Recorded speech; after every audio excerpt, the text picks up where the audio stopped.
Oh my god, I failed.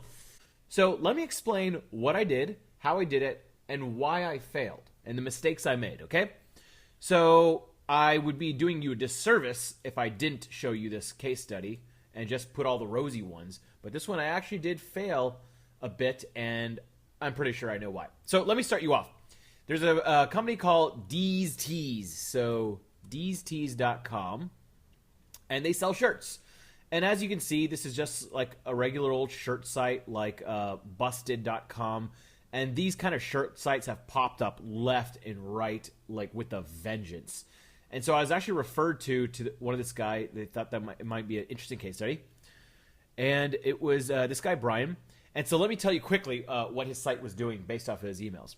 So he bought D's Tees a bit over a year ago. The site was doing about $1,000 to $1,300 a day in sales with a really big December holiday season, which is irrelevant to us right now. Now they are lucky to do about $300 a day in sales.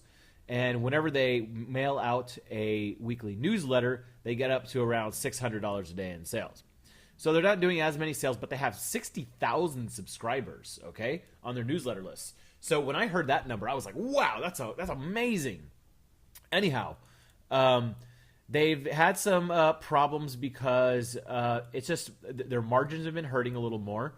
And then also, this kind of site was pioneered by BustedTees.com, I believe. And then it was copied a million times. See? It looks exactly the same. Busted Tees kind of pioneered their style. So everyone's doing it. There's a lot of competition. So I said, what the hell? They have a 60,000 person email list. Let's try an email promotion. So I went to D's Tees, and the one that caught my sight, the shirt was a Stewie one, because I actually wanted this.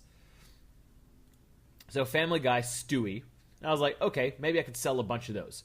One of the problems was they showed that these are all in stock, but he said, in fact, only medium is the most commonly ordered, but that is not in stock. They're also out of extra large and double extra large, which are also their most common. But I didn't know how to write for their other very popular shirts. So I picked the Stewie shirt. So that was my mistake number one. He said that they didn't have a lot of sizes in stock, and I still went for it, okay? Anyhow, I made this email, and I'm going to post this up below you so you can read it at your own leisure. But it had a couple of subject lines, and I made this like funny Stewie email, and I was just in a jovial and funny mood. So... and it had one link that went straight here. And then at the end, it says, oh, you know that magical shirt we've been talking about the whole time? It looks like this. And it was a Stewie shirt. So I presumed that their audience was very interested in reading this kind of stuff. And it turns out I was wrong. So here are the results of the test. So if you can see here, the Stewie email went out on June 22nd. And here's another newsletter that went out on the 7th and one that went out on the 31st. So the Stewie email, 60,000 people delivered, a little bit less than all the other ones, but not significant. Fewer people opened this than some of their other ones, so 8.89%. This one was 9.96%. This one was 7.6%. Let's see, clicks. Mine only got 488. The other ones got 829, 750. And we could look at these analytics all day, but what he said was the sales were 420 for mine, and from the other ones, it was about 600.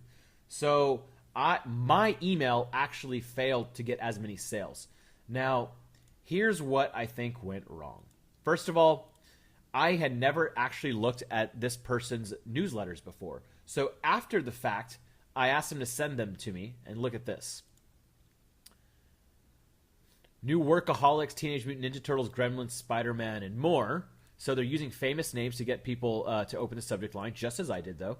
But look, D's Tees, it doesn't say, there's no text or anything. All it is just shirts. So you just either click on one or you don't. Whereas this email, you have to read. So I never realized that they were sending out so little text and just so many pictures. So here's their other email promotion. As you can see, it's just pictures with kind of things that are popular at the moment. So people easily just click here, right? If you click anywhere in the email, you'll get a click. And so sales were higher because they're showing a couple different shirts, and it looks like people don't really care about long copy. for shirts. So I was doing several things wrong. Immediately, I noticed that this person sends out all picture emails, basically no text whatsoever except shop now, you know? Then I send out this email, totally different, really weird, a lot of text, not a lot of links. So normally I'm used to info products or things like that where there's a lot of interaction with the list, which is really fun for me. But this list isn't interacting. They're just getting email blasts. So anyways, I just wanted to show you that sometimes copywriters do fail, and I've learned from my mistakes. If I had saw these before, like I should have, like a good copywriter, I would have known to just make a big stewy picture and then write stuff under it. I would have never actually put text first and then the big picture below. That was a huge mistake. So anyways, those are my mistakes, and I just wanted to show you. And the good thing is you can learn from my mistakes. So this email promo did okay, but it still did about 25% less than the other ones that were sent out. So there you have it. I failed. I'm sorry. And we all learned something, didn't we?